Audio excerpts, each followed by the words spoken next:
एक महाभागवत अनन्य भक्त श्री चंद्रहास जी महाराज, उनके पावन चरित्र का अपने लोग श्रवण करते हैं, इससे भक्ति बहुत घनीभूत होती है। केरल देश में एक परम मेधावी सुधार्मिक नाम के राजा राज्य करते थे।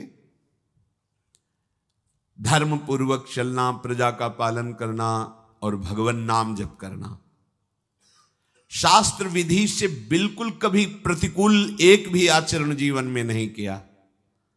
तो उनके यहां महाभागवत चंद्रहास जी का प्रादुर्भाव होता है। भगवान के भक्तों का जिस कुल में प्रादुर्भाव होता है, वो कुल, वो ग्राम, वो नगर, वो देश परम पूजनीय हो जाता है। ये महाभाग्यशाली मूल नक्षत्र में प्रकट हुए। लौकिक में अमंगल माना जाता है और भाव में देखो तो मूल कौन है? नक्षत्र भगवान। ऊर्ध्वमूल मधा शाखा मुसत्थम प्राहुरव्ययम। सबके मूल कौन है? श्री भगवान। किस नक्षत्र में पैदा हुए? मूल में, भगवत स्वरूप। और लोक में माना जाता है कि मूलन में पैदा हुआ है लड़का, अमंगल है, कुछ नष्ट ही होगा, संसार बड़ा विचित्र है। जैसे बालक रोता है ऐसे उनकी आवाज में निकला कृष्ण कृष्ण। बड़ा आनंद हुआ सुधार्मिक राजा को कि हमारे कोई महाभागवत पधारा है, क्योंकि ये भजन करके पूर्व जन्म में ऐसी भागवती की स्थिति प्राप्त की कि अबोध अवस्था में ही श्रीमुख से कृष्ण नाम निकल रहा है। आनंद उत्सव मनाया जा रहा है। राजा है, राजकुमार प्रकट हुआ, और दूसरी बात वो स्वयं भक्त हैं और भगवान का ऐसा भक्त जो जन्म लेते ही कृष्ण नाम उच्चारण किया। ये आनंद ज्यादा दिन टिका नहीं। रोज बधाइयां हो रही, आनंद उत्सव मनाए जा रहे। शत्रु पक्ष के राजाओं ने मिलकर कहा यही अवसर है, आक्रमण कर दिया जाए और केरलाधिपति का सब पूरा महल घेर करके कोई एक भी न बचने पावे। शत्रु पक्ष के राजाओं ने घेर लिया। आसपास से राजा और सैनिकों ने घेर लिया। अब वो असावधान थे, आनंद में पुत्र हुआ है, बधाइयां, कोई संभावना ही नहीं थी। गुप्त रूप से शत्रु पक्ष के राजाओं ने आक्रमण करके घेर लिया। अब राजाओं की कई सेनाएं और इनकी असावधानी पूर्वक आनंदमयी वृत्ति में कोई पहले से पता हो तो तैयारी करते, तत्काल आक्रमण को रोकने का प्रयास किया पर असफल रहे। इनके सैनिक भी मारे गए, राजा भी मारे गए, राजमहल को घेर लिया गया, कोई भी एक भी बच के न जाने पावे। तो राजमाता जिनसे चंद्रहास जी का प्रादुर्भाव हुआ था, उन्होंने धाय मां को कहा कि मेरे पुत्र को बचाने में तुम समर्थ हो, मेरे तो प्राण नहीं बचेंगे, अगर ये लोग नहीं मारते तो मैं अपने पति के शव के साथ सती हो जाऊंगी। पहले ऐसी धार्मिक निष्ठा माताओं बहनों में होती थी कि धाय मां ने विचार किया कैसे बचा सकती हूं, आसपास तो सब सैनिक घेरे हुए हैं। तत्काल उसने विचार किया कि अगर हम इनको राजकुमार की तरह ले जाती है तो हमें भी मारा जाएगा और इनको भी मारा जाएगा।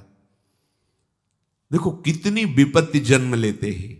कोई प्रश्न कर सकता है कि महाभागवत जिनके घर में प्रकट हो तो वहां धन वैभव सुख संपत्ति बढ़नी चाहिए, यहां तो जन्म से ही जैसे वहां माता पधार, ये क्या है?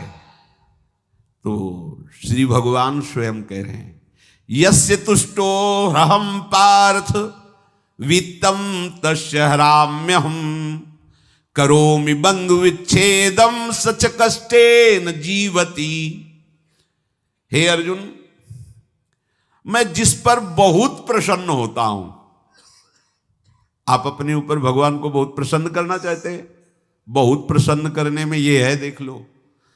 कह रहे हैं जिस पर मैं बहुत प्रसन्न होता हूं सबसे पहले उसका ऐश्वर्य नष्ट करता हूं। फिर क्या करता हूं? फिर बंधु बांधवों का, फिर क्या करता हूं? असाध्य रोग उसके शरीर में। बोले महाराज जी तुम प्रसन्न हुए हो कि पूरे के पूरे नाराज हो गए हो? बोले यही मेरी प्रसन्नता है। क्या? माया का नाश। अब एकमात्र भरोसा केवल भगवान का, दूसरा कोई नहीं।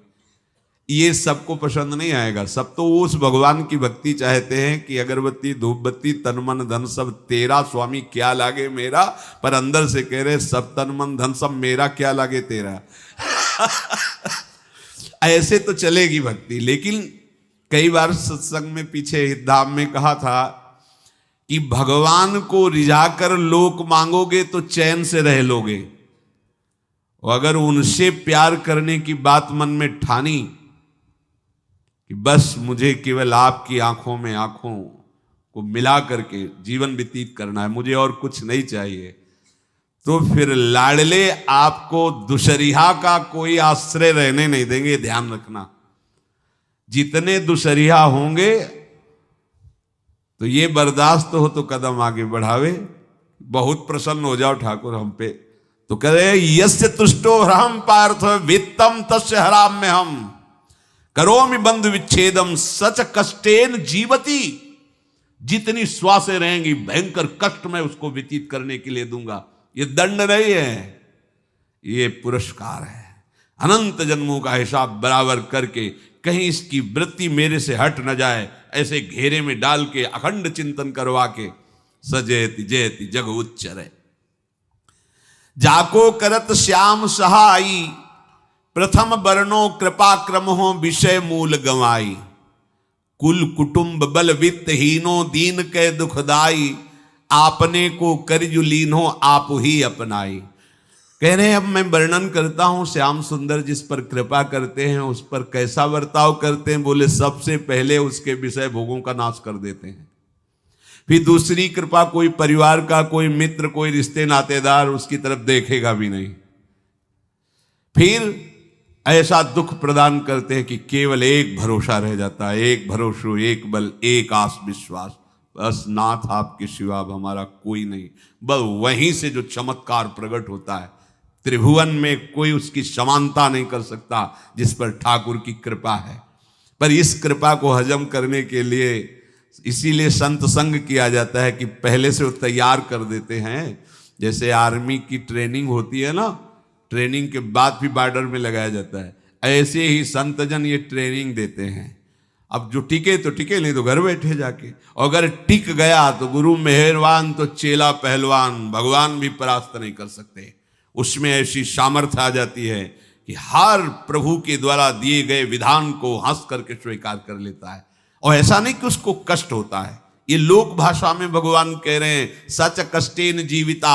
नहीं तो जिस चिदानंद में वो सुख भोगता है वो ब्रह्मा को भी नहीं प्राप्त है जो भक्त को प्राप्त होता है। भक्त का वैभव दिव्य होता है, चिदानंदमय होता है। ये तो पापियों के पास भी वैभव है, रुपया पैसा कुटुंब परिवार। भगवान के दास के पास जो वैभव होता है वो अचिंत्य है, तुम चिंतन भी नहीं कर सकते, ऐसा वैभव होता है।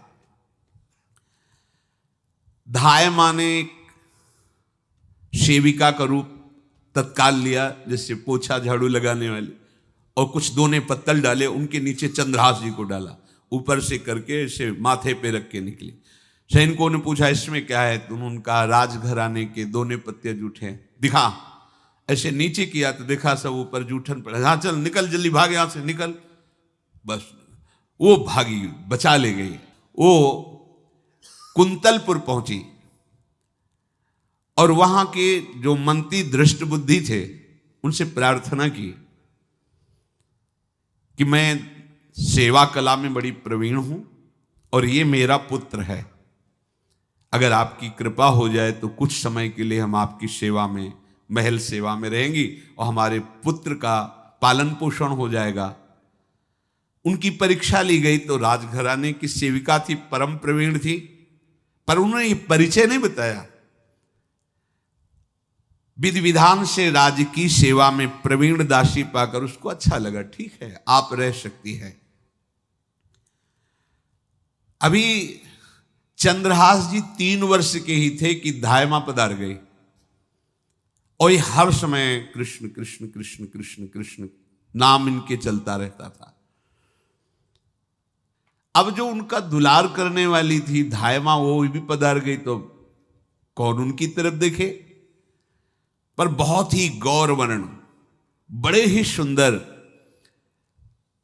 अब वो गलियों में भटकने, निकाल दिया महल से जब धाय माँ मर गई, क्योंकि धाय माँ की सेवा के कारण उनको रखा गया था। 3 वर्ष के बालक गलियों में, तो कोई भी माँ देखती उनको तो कोई उनको वस्त्र पहना देती, कोई भोजन करा देती। ऐसे ही भगवान के भक्तों की बड़ी विचित्र लीला होती है। यहां चंद्रहास जी को जो भी माता बहन देखती कुंतलपुर के गलियों में, तो कोई वस्त्र, कोई स्नान करवा देती, कोई काजल लगाती, कोई भोजन पवा देती। परमहंसों जैसा जीवन कट रहा है। कृष्ण कृष्ण कृष्ण कृष्ण। 14 भुवनों में जिनकी अव्याहत गति है, जो सबको देखते रहते हैं, श्री देवर्षि नारद जी। ये कृष्ण कृष्ण बोलता है बालक, और इसका हरि के सिवा कोई नहीं। तो एक दिन एकांत में बैठे हुए थे बालक चंद्रहास जी, नारद जी पधारे हैं, भाई जी से मिले हैं। स्वप्न में कितने महापुरुष मिलते हैं जो भजन ठीक से करते हैं, ये बड़े बड़े महापुरुष आकर के उपदेश करते हैं। ये त्रिकाल सत्य हैं, कोई ऐसा नहीं है कि ये कहानी हैं, अभी हैं। जहां आप भगवत चिंतन करेंगे तो आपको परिचय बड़े बड़े महापुरुषों का मिलने लगेगा। नारद जी आए तो देखा आंख बंद की हुई चंद्रहास जी कृष्ण कृष्ण कृष्ण कृष्ण कृष्ण ऐसा उच्चारण कर रहे। त्रिकालज्ञ सर्वज्ञ नारद जी ने देखा कि ओहो, इतना छोटा बालक और कृष्ण कृष्ण बोल रहा है। नारद जी ने स्पर्श किया दुलार करते हुए, सुनो आंख खोलो। आंख खोल के देखा श्री देवर्षि नारद जी। नारद जी ने कहा, देखो हम तुमको एक अमोघ वस्तु देते हैं, और एक छोटी सी शालिग्राम की, इतनी बड़ी शिवग्रह शालिग्राम का जो वो दिया। बोले धो के पी लेना और दिखा के पा लेना, यही तुम्हारी सेवा पद्धति है। अर्थात स्नान करा दिया और जो तुम्हें मिले इनको अर्पित। तो उन्होंने विचार किया कि धोने के लिए, स्नान कराने के लिए पात्र चाहिए, भोग लगाने के लिए पात्र चाहिए।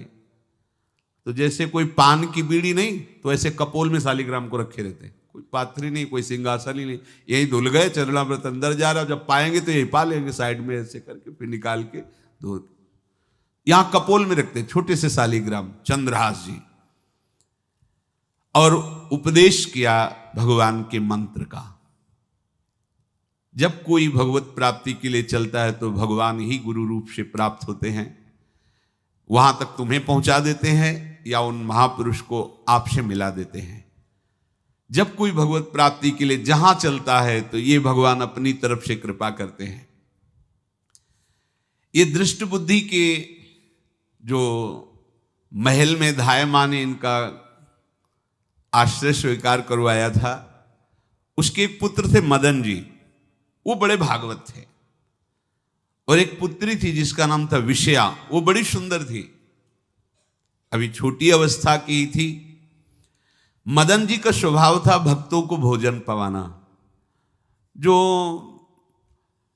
भगवत भाव के जन होते हैं उनके हृदय में ऐसा उत्साह होता रहता है कि जो वैष्णव हैं, संत जन हैं, इनको भोजन पवाने का मतलब श्री भगवान को भोजन पवाना। भक्तमाल में भी वर्णन है कि जैसे गर्भवती माँ को आप कुछ भी पवाओ तो बालक की पुष्टता अपने आप होती है, ऐसे संतों के हृदय में भगवान विराजमान प्रगट रूप से हैं। जब हम संतों को भगवत भाव से भोग पवाते हैं तो साक्षात भगवान ही पाते हैं। और मदन थे भगवत भाव के, तो उन्होंने बुलाया बड़े बड़े भक्तों को और ब्राह्मणों को। जब ब्राह्मण और भक्त पा रहे थे तो खेलते खेलते चंद्रहास जी भी वहीं चले गए और उन्होंने भी वहां प्रसाद पाया। अब बड़े बड़े ब्राह्मणों में एक ज्योतिषाचार्य थे। दृष्ट बुद्धि जी ने हाथ जोड़कर प्रणाम किया और अपने परिवार को प्रणाम करवाया और कहा, यह हमारी पुत्री है। दृष्ट बुद्धि जी ने कहा, आप इसका हाथ देकर बताइए, इसको वर कैसा मिलेगा, कैसा ऐश्वर्य होगा। दृष्ट बुद्धि मतलब दुष्ट बुद्धि, ऐसा ही था वो। पर बड़ा विचित्र खेल है, इसकी बुद्धि एकदम विपरीत और पुत्र महाभागवत। भगवान का खेल है। वो भक्ति विरुद्ध और पुत्र भागवत।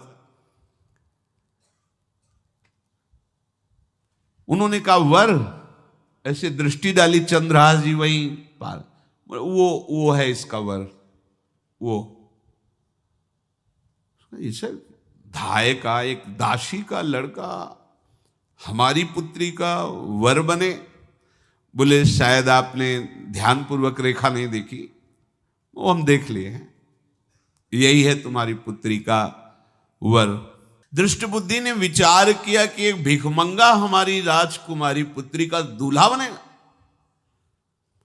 पंडित जी को तो दक्षिणा दी, विदा किया और सैनिकों से कहा घर से निकलने न पावे बालक, क्योंकि ज्योतिष पक्की, ज्योतिष शास्त्र सत्य है, पर उसका सम्यक ज्ञान होना चाहिए। भला मुझ सम्राट के मंत्री की पुत्री, वो महामंत्री हैं दृष्ट बुद्धि, और ये एक भिखमंगा कैसे हो सकता है? बड़ा हृदय में जलन हुआ, ये तो बड़ी अपकीर्ति और दुर्भाग्य का विषय होगा, इसी को मरवा डालते हैं, काम खत्म हो जाएगा। निश्चय किया और जल्लादों को बुलाया और कहा ये बालक जो पंगत में भोग पा रहा है, इसको ले जाओ और जंगल में मार के, और इसका कोई अंग हमें काट के दिखाओ कि हाँ मार, मतलब पक्का मार देना है। क्योंकि वो इतने सुंदर थे, इतने सुशील थे, इतने प्यारे लगते थे कि कोई भी मारने के लिए तैयार। इसीलिए उसने शर्त रखी, इनका अंग काट करके हमको प्रमाण में दिखाया जाए कि मार दिए गए हैं। चांडालों ने हाथ पकड़ा, चंद्रहास जी को ले गए। चंद्रहास जी का स्पर्श करते हुए उनको ऐसा दुलार होने लगा हृदय में, जैसे मां को अपने बच्चे से दुलार होता है। स्पर्श करते, दरस परस अघनाश, भक्त का स्पर्श ही पापों का नाश कर देता है। वो दो जल्लाद आपस में कहने लगे भाई जीवन हो गया लोगों को मारते हुए, कभी कोई पुण्य का काम नहीं किया। ये देखो भक्त संग का प्रभाव। इस सुकुमार विशाल नेत्र, कैसा सुंदर बालक जो हमारे चित्त को चुरा रहा है, इस दुष्ट बुद्धि मंत्री ने आदेश किया मारने का। भला इससे क्या बिगाड़ा इनका, क्यों मारना चाहता है? देखो वैसे तो मां पापी है ही है, क्योंकि जल्लाद घर में जन्मे हैं, पूर्व जन्म के पापों के अनुसार इस जन्म में न जाने कितनों को हमने काटा है। पर पता नहीं क्या हो रहा है, मेरे हृदय में ऐसी हिम्मत नहीं आ रही कि इस बालक को मैं मार सकूं। दूसरे ने कहा फिर अगर उसको तुम नहीं मारोगे तो तुम मारे जाओगे, कुछ तो करना पड़ेगा। नहीं नहीं, इस छोटे से बालक से क्या किसी को नुकसान। एकांत जंगल में ले गए और कहा तुम जानते हो हम तुम्हें किस लिए लाए हैं? चंद्रहास जी बालक थे, 5 वर्ष की आयु अब हो गई थी। तो उनका मुझे पता नहीं कि आप क्यों लाए हैं। बोले हम जल्लाद हैं, तुम्हें मारने का हुक्म दृष्ट बुद्धि ने दिया है, मारना तो पड़ेगा ही तुम्हें। हमारी इच्छा नहीं कि मारें, पर हम तुम्हें अंतिम बात पूछते, तुम्हें कुछ भी पसंद हो, कुछ भी, तो तुम कहो, हम तुम्हारे लिए ला के देंगे। जो तुम्हें चाहिए बोलो, पर हमें वध करना पड़ेगा तुम्हारा। तो उनका मुझे कुछ और नहीं चाहिए, बस थोड़ा सा समय चाहिए। यदि आप मारना ही चाहते हो तो थोड़ा हमारी पूजा है हम कर लें, इसके बाद मार लीजिए। आपको तो बल है, अस्त्र हैं, मैं तो बालक हूं। उनका हाँ हम तुम्हें समय देते, तुम किसी को पुकार भी सकते हो, जो तुम करना चाहो कर सकते हो। चंद्रहास जी का मुझे मृत्यु का भय नहीं, बस कुछ समय दे दी। पूरा महाभारत हो गया था, टिटिहरी के अंडे नहीं फूटे थे। वहीं एक टिटिहरी का, तो टिटिहरी एक पक्षी होती है ना, टे टे करके उड़ती है, तो उसके अंडों के ऊपर एक हाथी का घंटा हो गया, गिर गया ऐसे। सब पूरा महाभारत में सब नष्ट भ्रष्ट, वो अंडे वैसे सुरक्षित। तो जो प्रभु भारत युद्ध में राखे भरही अंड, सोई मुंह को राखे जो राखत ब्रह्मांड।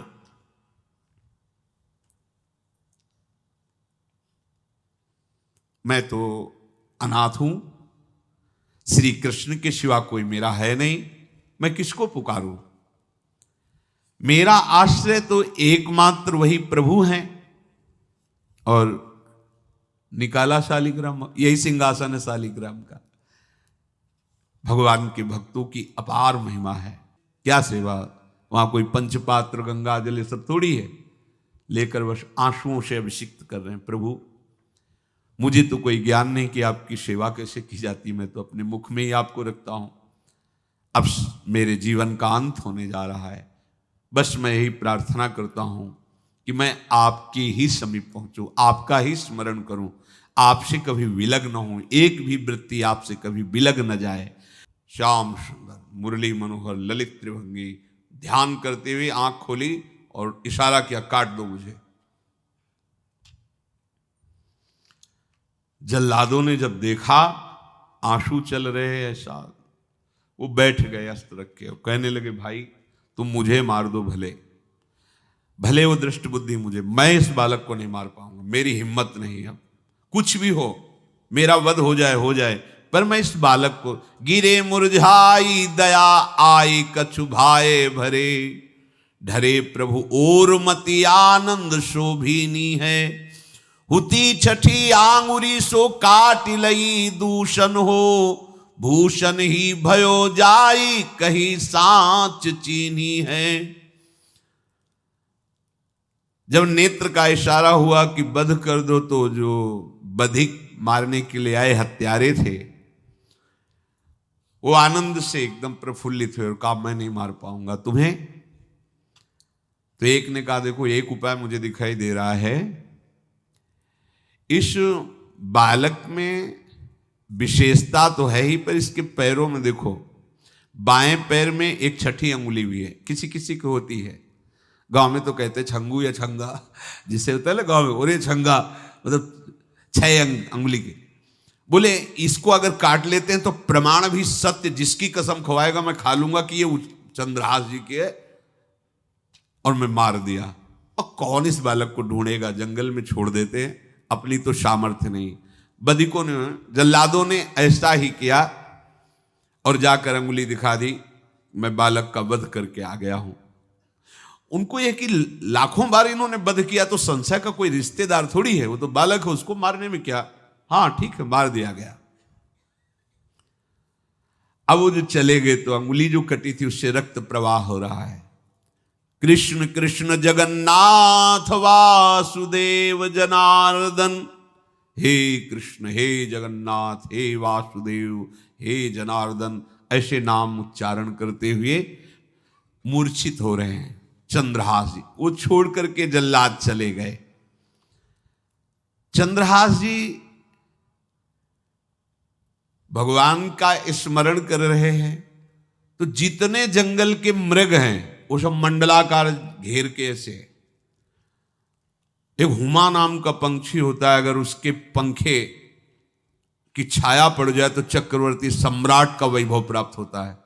और वो भीड़ की भीड़ पक्षी आकर चंद्रहास जी के ऊपर ऐसे घेरे हुए हैं, आसपास मृग मृगी मृग शावक सब घेरे हुए हैं। बीच में चंद्रहास जी कृष्ण गोविंद दामोदर माधव ऐसे उच्चारण कर रहे हैं। जो भगवान के चिंतन में मगन रहना अपना स्वभाव बना लेता है, तो देखो ऐसे हत्यारों के हृदय में भी दया गई, क्योंकि दया समुद्र भगवान का स्मरण जो करते हैं उनमें ऐसी महामहिम दिव्यता आ जाती है। कोई भी कितना भी निर्दयी हो, अंदर से वो भले जल रहा है द्वेष के कारण, पर कहीं ना कहीं ये द्वेष आंतरिक राग का सूचक हो। वो भी भक्त को प्यार करता है, पर भक्ति ना होने के कारण वही उसका राग द्वेष में बदल जाता है। कोई भी हो, अंदर से जब भक्त के प्रति जलन पैदा करता है तो उसमें मूल होता है भक्त की महिमा, भक्त का महत्व, पर उसे ना प्राप्त, जैसे कहते हैं कि वो अंगूर खट्टे हैं और हट नहीं प्राप्त कर पाए तो अंगूर खट्टे हैं। बकाया महत्व तो सब के अंदर होता है, दुष्ट से भी दुष्ट के अंदर भगवान के भक्तों का महत्व होता है, क्योंकि सबके हृदय में भगवान विराजमान है। अब चंद्रहास जी भगवत स्मरण करते हुए पक्षियों के और मृग आदि के बीच में हैं। उधर भगवान का एक विधान तैयार होता है, वह देश भूमि में रहत लघु भूप और सुख सब एक सुत चाह भारी है। कुंतलपुर के ही अधीन एक चंदनवती नाम की राज्य नगरी थी, वहां के राजा थे, उनके पुत्र नहीं हो रहा था, तो कुंतलपुर सम्राट पद, चंदनवती राज्य राजा, जैसे प्रदेश और दिल्ली में बैठे हुए जो प्रधानमंत्री राष्ट्रपति वो बादशाह, जो दिल्ली का अधिकार वो बादशाह, और ऐसे छोटे छोटे जो राज्य हैं उनको राजा। तो ये चंदनवती के राजा कर दिया करते थे, प्रत्येक राजा को कर देना होता था, बादशाह को। इनके पुत्र था नहीं और कर देने के लिए कुंतलपुर ही जा रहे थे, तो रास्ते में देखा कि बहुत से मृग और पंछी ये घेरे हुए क्या है, तो एक कौतूहल सा कि क्या है बीच में, आसपास मंडलाकार मृग, फिर वो विहंग पक्षी जो भगवान के आश्रित है, भगवान कैसी व्यवस्था करते हैं। वो चंदनावती के राजा दौड़ करके एक कौतूहलवश, क्या है यहां, मृगी पंक्तियों के बीच में पक्षी, हुमा नाम का बड़ा पवित्र पक्षी हिमालय आदि में पाया जाता है, जिसके ऊपर इसकी छाया पड़ जाए वो ऐश्वर्यवान हो जाए। देखा बालक दिव्य तेजों में, और मूर्छावस्था में नजदीक गए तो अंगुली पूरी कटी हुई थी, तो रक्त प्रवाह, गोद में उठाया और आनंदित हो गए, हमारी पुत्रेष्टि यज्ञ सफल हुई, हमारा दान पुण्य सफल हुआ, ऐसा हमें सुंदर बालक मिला। चंद्रहास जी को लेकर के घर आए और हृदय में भगवान का बार बार कृपा प्रसाद मना रहे, मुझे भगवान ने पुत्र दिया। चंद्रहास जी को लेकर आए, आनंद मंगल बधाइयां बजने लगी, बहुत सी संपत्ति न्यौछावर कर दी। 5 वर्ष के चंद्रहास जी हैं। पूछा बेटा तुम्हारे माता पिता कौन है, तो कहा श्री कृष्ण। परिवार में कौन है, श्री कृष्ण। मतलब तुम्हारा कोई नहीं है, नहीं है श्री कृष्ण। समझ गए कि भगवान ही हमें कृपा करके ऐसे महाभागवत पुत्र को दिया। और है कौन, वास्तविक कोई नहीं श्री कृष्ण के सिवा। बड़ा उत्सव मनाया और अपने राज सिंहासन का अग्रिम अधिकारी युवराज पद चंद्रहास जी को। अब तो पूरे राज्य में आनंद की वर्षा हो रही। राजा मन में विचार कर रहे हैं कि ऐसा प्रतापी भक्त हमारे यहां आया है, अब हमको किसी को कर देने की जरूरत नहीं। तो जो हर महीने वर्ष में जो बंधा हुआ कर था उन्होंने नहीं दिया। 1 बार 2 बार 3 बार जब कर नहीं पहुंचा तो सम्राट ने आदेश किया मंत्री को कि चंदनावती से कराना बंद हो गया है। क्या बात है? यदि वो अहंकार से युक्त हो तो आक्रमण करके नष्ट करो, यदि समस्या है तो उसका सहयोग करो। बादशाह के आदेश से वहां दृष्ट बुद्धि पहुंचे तो युवराज पद पर चंद्रहास जी विराज, जिनको मारने के लिए जल्लादों के हाथ में दे दिया था। पूरे पूर्वासी ऐसा प्रभाव चंद्रहास जी का है कि सब कृष्ण भजन करते हैं, सब आनंद में मगन रहते हैं। चंद्रहास जी थोड़ा सयाने हो गए थे तो पूर्ववासियों को उपदेश देते, 1 बार हमारे राज्य में भोजन पाया जाएगा 24 घंटे में, और सबके घरों से आरती की शंखनाद घंटानाद सुनाई देना चाहिए। सबके यहां शाम के रोज नाम कीर्तन और भगवत कथा होनी चाहिए, क्योंकि आयुष्यम चपलम तादृक जल बुद्बुद सन्निभम चिंतयध्वम जनामूढ़ा माधवम वर्षम सुस्थिरम। भाइयों, ये आयु बड़ी चंचल है, कब शरीर छूट जाए पता नहीं, पानी का बुलबुला कब फूट जाए कोई पता नहीं। इसलिए माधव श्री कृष्ण का नाम कीर्तन, उनकी आरती पूजा, उनका ध्यान और 1 टाइम भोजन। पूरे नगर में अब सोचो कितना भक्ति का प्रभाव होता है। पूरा नगर में, हर घर में आरती, पूजा, कीर्तन चक्रवर्ती सम्राट के लक्षण स्वाभाविक चंद्रहास जी में प्रकट होते थे। अब दृष्ट बुद्धि जब वहां गया, देखा युवराज पद पर, पहचाना कि वही बालक है, ये तो चंद्रहास है, क्योंकि काफी समय तो महल में ही रहे थे दाई मां के साथ और अच्छे से पहचान थी। अब उन्होंने विचार किया कि ये तो बहुत अनिष्ट हो गया, हमने तो मारना निश्चित किया था और जल्लादों ने इसको छोड़ दिया और अब तो ये राजा का राजकुमार बन गया। तो राजा से कहा कि पहली बात, युवराज पद पर बैठालने के पहले तुम्हें सम्राट को सूचना देनी चाहिए थी। दूसरी बात, अभी तक तुमने कर नहीं दिया।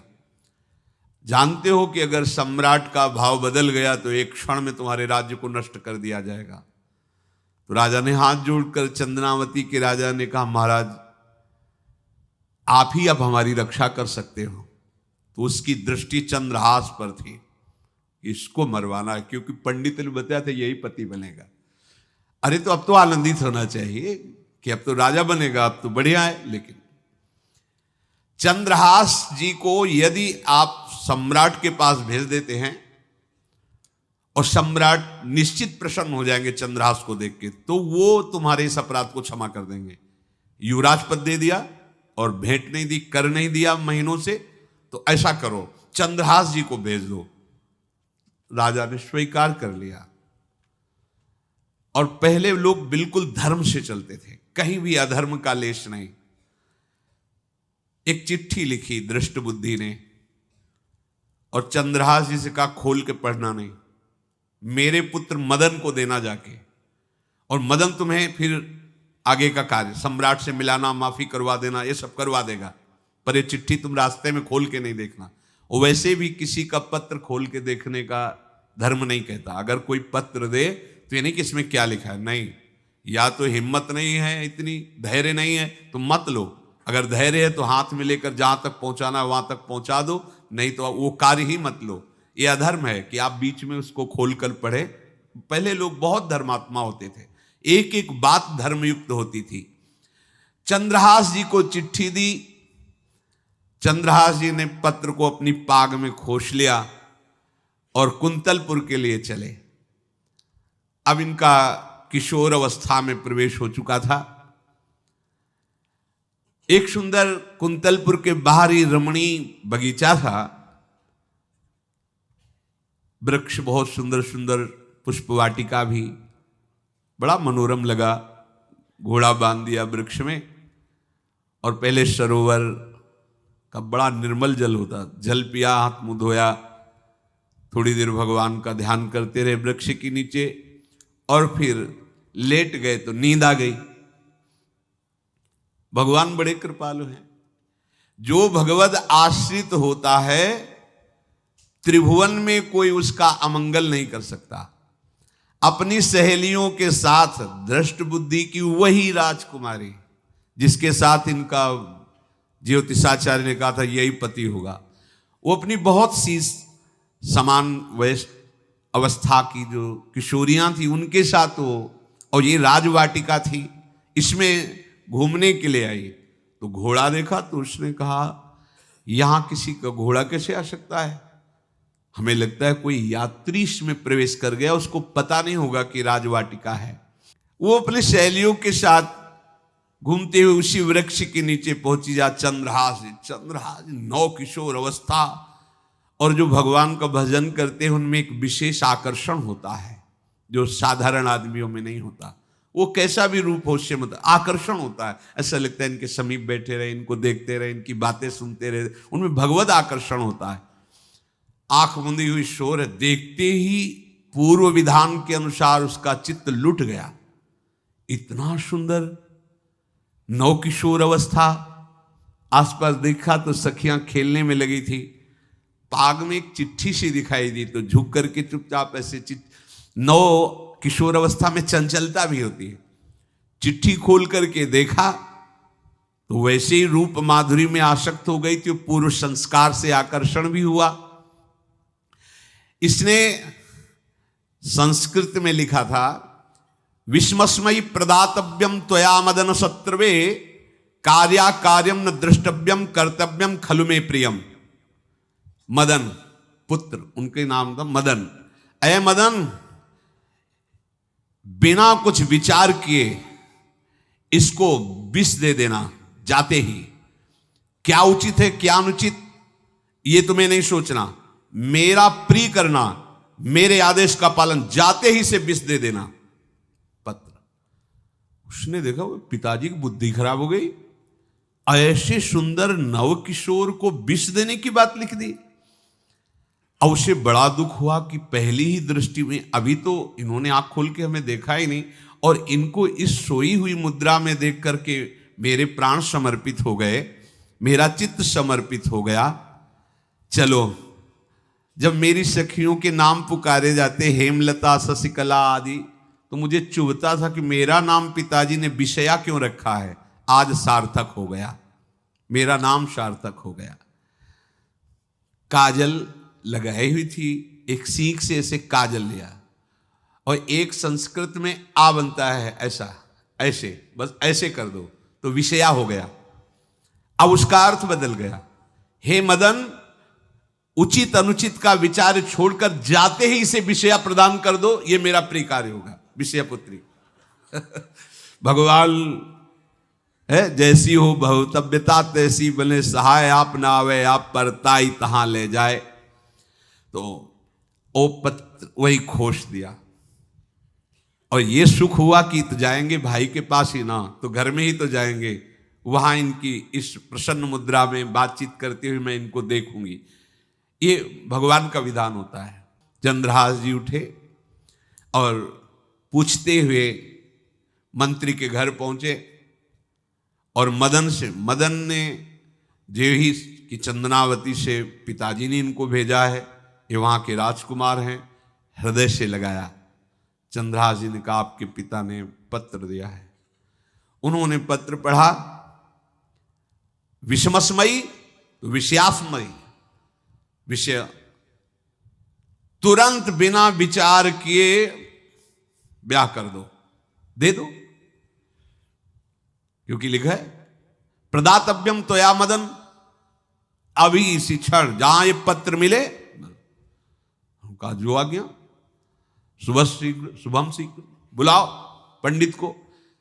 पंडित ने कहा भगवान की कृपा से अगला मुहूर्त है, बिल्कुल ये ब्याह का पक्का मुहूर्त है। अब तो राजघराने तत्काल व्यवस्था हुई। अब वो तो पहले ही मोहित हो चुकी थी देख के विषया जी। तत्काल दुल्हन रूप उनको सजाया गया, इनको दूल्हा रूप सजाया गया, पंडित शुरू कर दिए, गणानंद तो गणपति को ब्याह हो गया। अब जब ब्याह यहां खूब धूमधाम से हो गया, तो दृष्ट बुद्धि ने सोचा कि काम हो गया होगा, विष दे दिया हो गया, मर अब हम जाके संभाल लेंगे, क्योंकि राजकुमार है, कैसे विष दिया कौन दिया, तो इस बात को हम संभाल लेंगे। जब वहां घर है तो पूरे नगर में सजावट हुई थी। बोले भैया सजावट का है कि? बोले महाराज आपके ही आदेश से तो है, आपने दूल्हा भेजा था। वो लड़का दूल्हा भेजा, ब्याह किसने कब कहा ऐसा? बोले वो तो मदन के पास चिट्ठी रखी है। अब वो घर गए, मदन को बोला, बोले तुम्हारी बुद्धि मारी गई, क्या हमने पत्र में लिखा था? दिखा दिया, लिखा था हमने विष, इसमें विषया कैसे लिख गया? काजल से ऐसे, और पहले स्याही काजल की ही होती थी, तो ऐसे भगवान सब कुछ बना देते हैं। उनका पिताश्री एक भी अक्षर आपकी आज्ञा का उल्लंघन, आपने लिखा था बिना विचार किए उचित अनुचित का हमारी आज्ञा का पालन किया जाए। विषया प्रदातव्यम मदन, मेरा नाम लेके आपने संबोधन करके ये देखो ये लिखा हुआ है, इसमें हमारी त्रुटि क्या है? देखा तो चंद्रहास जी दूल्हा और सुंदर, अब उसका हृदय आग ले। अब तो मान जाना चाहिए, बिटिया का वरण हो गया भाई, ब्याह हो गया, अब तो गुस्सा छोड़ देनी चाहिए। पर दुष्ट बुद्धि, नाम ही रखा था दृष्ट बुद्धि, उसने कहा चाहे बिटिया विधवा रहे पर तुम्हें जिंदा नहीं रहने देंगे। ये दुष्ट बुद्धि होती है। देखो कैसे कैसे ऐसे ही होते हैं, कुछ लोग ऐसे ही होते हैं, हमारी इज्जत, फिर जेल काटता है पूरा परिवार, मार डालेंगे तुम्हें जिंदा नहीं रखेंगे, ऐसे दुष्ट बुद्धि का स्वभाव होता है। अब भाव जब बिगड़ जाता है तो फिर पकड़ में नहीं आती बात, यही समझ जाना चाहिए था। चरणों में प्रणाम करके कि अब तो तुम हमारे बेटे के समान हो, ये भी राज्य तुम्हारा, वो भी आनंद लो। अब बड़ा सुख का कार्य है। लेकिन जब नकारात्मक सोच आ जाती है तो बुद्धि कंट्रोल में नहीं रहती, वो फिर उद्दंडता करने, उसका निश्चय गलत होता है। नजदीक गया और कहा कि बहुत कृपा हुई, आप हमारे दामाद बने, पर हमारे यहाँ की एक रीति है, हमारे नगर के बाहर जो देवी हैं उसमें लड़की का वर अकेले पूजा करने जाता है। आपको हमारी कुल की रीति का निर्वाह करना होगा, आपको जाना ही होगा। कोई समस्या नहीं, हमारे लिए तो हर देवी देवता भगवत स्वरूप है, आपके लिए हम पूजने चले जाएंगे, पूजन की थाल तैयार करो। और उधर कई बलवान सैनिकों को भेजा, देवी पूजने जो आ रहा है तत्काल उसे काट देना, किसी भी तरह बचना नहीं चाहिए, नहीं तुम सब मारे जाओगे। जो आदेश देवी मंदिर में सैनिकों को लगा दिया, जो आवे तत्काल मार देना, क्योंकि अब भेज ही रहे ना, तो नाम नहीं लिया, कहा जो आवे तत्काल मार देना, मेरा आदेश अगर बचा तो मैं तुम्हें मार दूंगा। उन राज सैनिकों ने जो बधिक स्वभाव के थे पहले से वहां लग गए। बड़ा विचित्र भगवान का खेल है। वहां के चक्रवर्ती सम्राट जो थे बड़े बड़े विद्वान और ऋषियों से बातचीत कर रहे थे। उनका महाराज अब आपका राज सिंहासन पर बैठना राज्य के लिए अमंगल होगा, ऐसा समय आ रहा है। इस समय यदि चंद्रहास जी को सम्राट पद पर बैठा दिया जाएगा तो आगे अकाल नहीं पड़ेगा और बड़ा मंगल होता चला जाएगा। ये मुहूर्त आपका राज सिंहासन पर से हटने का है, तो उनका प्रजा का मंगल हो और देश का मंगल हो, इसलिए हम बिल्कुल। मदन वहीं बैठे हुए थे। सचिव ने कहा तुरंत जाओ और जो तुम्हारे बहनोई बने हुए हैं चंद्रहास जी को लाओ। तो भागे। तो जो और सैनिक राज सैनिक थे पूछा किधर जा रहे हो? बोले वो अपने बहनोई चंद्रहास जी। बोले वो तो देवी पूजा के लिए गए। तो घर में जाके वो सीधे आगे बढ़े, तो जा ही रहे थे थाल सजाकर देवी। बोले सुनो इसी समय मुहूर्त है, आपको देवी पूजा हम कर लेंगे जाके, या हम थाल लेके वहां बैठे रहेंगे, पहले सम्राट पद का वो अभिषेक करो फिर देवी पूजा हो जाएगी। ये तो घर की बात है, और देवी पूजा मैं करके आ रहा हूं, वो देवी पूजा के लिए और वो सम्राट पद के लिए बीच से ही। दौरे सुख पाई जाय मगही में लियो जाए, दियो सो पठाई नृप रंग माही भीजिए। अब जो सम्राट थे तो बहुत आनंदित हो गए, क्योंकि भगवान का भक्त तेजस्वी और बलवान शूरवीर योद्धा जो सम्राट पद पर बैठेगा तो अकाल नहीं पड़ेगा, सुख की सब प्रजा को वृत्ति प्राप्त होगी। बड़े आनंदित होकर इनका सम्राट पद पर अभिषेक हो रहा है। और दृष्ट बुद्धि के पुत्र जो मदन संतों और भक्तों का आदर करते थे, वो देवी पूजा, और वहां पहले उसने बोल रखा था जो आवे तो देवी अपमान ते न डरो सम्मान करो, जात मारी डार्यो या सो भाष्यो भूप लीजिए। चंद्रहास जी का सम्राट पद पर अभिषेक और मदन जी का देवी मंदिर में प्रवेश, और सैनिकों ने काट के फेंक दिया मदन को। ये जो पे कृपा रघुपति कृपाल की, बैर और की कहा सरे होई न बाको। बार भगत को जो कोई कोटि उपाय करे, गोस्वामी तुलसीदास लिख रहे, भगवान का कृपा पात्र जो भक्त है, किसकी ताकत है कि उससे बैर कर सके। चाहे कोई त्रिभुवन में हो, भक्त का बाल बांका नहीं कर सकता, चाहे करोड़ों करोड़ों उपाय कर ले। और तके नीच जो मीच साधु की, सो पामर ते मीच मरे। वेद विदित प्रहलाद कथा सुनि, को न भगति पथ पाम धरे। अगर तुम जिस भाव से साधु को नीचा दिखाना चाहोगे वही भाव तुम्हारा सर्वनाश कर देगा। वैसे ही देखो सर्वनाश हुआ ना, एक ही पुत्र और इसके आदेश से वह उल्टा खेल हो गया, पुत्र की ही हत्या हो गई और चंद्रहास जी को सम्राट पद पर अभिषेक किया जा रहा है। अब दृष्ट बुद्धि ने बड़ी प्रसन्नता अंदर है कि वो तो मार दिया गया होगा। सैनिक आए और बोले महाराज आपके पुत्र का वध हो गया है। पुत्र का वध कैसे? बोले आपने कहा था जो आए उसे मार देना, तो आपका पुत्र ही थाल लेकर पूजन, वो तो चंद्रहास, बोले उनका तो अभिषेक हो गया सम्राट पद पे, ये कैसे हो गया? अब अंदर भारी दुख उनके हृदय में, उन्होंने बताया कि तुम्हारे पुत्र को तो हम लोगों ने ही काट डाला आपके आदेश के अनुसार, आपने कहा था जो जाए उसे काट। अब तो छाती पीट पीट के, माथा फोड़ फोड़ के खूब रो रहा है। किसी का कोई भी बस नहीं चल सकता भगवान के भक्त के ऊपर। तंत्र मंत्र दुनिया का जितना भी सामर्थ्य है, ये भक्ति को ऐसे खिलवाड़ नहीं है। अब वो बार बार मैं कितना भागी, हाय मैं कितना भागी, अपने पुत्र को ही मरवा दिया, ये हाहाकार करके रो रहा है। चंद्रहास जी ने जब सुना तो उन्होंने कहा अरे मृत्यु तो मेरी निश्चित थी, फिर मदन भैया को वो मेरी मृत्यु प्राप्त हुई?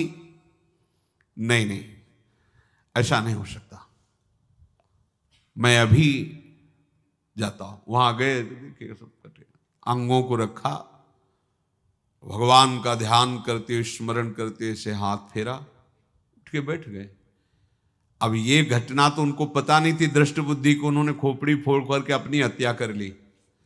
उनको जिला के आए तो फिर उनको जिलाया और कहा पिताजी अब कृष्ण कृष्ण जपो। अब उनकी बुद्धि शुद्ध हुई और भगवान का आश्रय लेकर के वो अपने जीवन को भगवत भक्ति में बनाए। तो जो भगवान का भक्त है उससे द्रोह करने वाले को भी परम मंगल ही देते हैं भक्त, पर भक्ति में अनन्यता की आवश्यकता है। प्रारंभ इहलोक परलोक के सारे सुखों को भगवान के चरणों में समर्पित करके किसी व्यक्ति वस्तु स्थान का आश्रय नहीं होना चाहिए।